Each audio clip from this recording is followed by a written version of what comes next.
Cina tempoh lagi kali ke sini tu. Lagi yang lama tak mari tanah merah hari ni. Hari ni hari kami. Mac Cherry.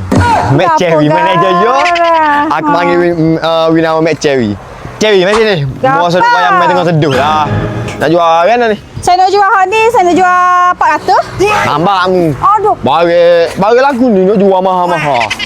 Defect sikit-sikit tu. Ni rak rasu. Rak rasa defect bah. 480. Bayar 120 dah. Allah. Hak ni kayu original ni, bukan kayu pelesu ni. Hak ni mu bayar lah 90 riyal. Tak DB ni mu bayar berapa jual ni? 300 bah. 300 mu bayar 100 riyal. Hak ni mu bayar 50 riyal. Hak ni mu bayar comel lagi hak ni. Comel lagi. Putihmu bersih, budi berkerti. Dia macam bawah tu. Bawah tak betul. Anji atas betul. Hak ni mu bayar lah 50 riyal juga. Hak ni comel lagi ni. 70 riyal. Apa dia ni lagu ni? Tahu saya tak tahu apa dia. Kamu ni mana lagu ni? Bayar apa ya? Mana ya? Meja kopi ni berapa jual kalau? Meja kopi ni saya jual 200 Bayar 50 riyal. Hak ni sepasel ni ambil lah 80 riyal sepasel ni.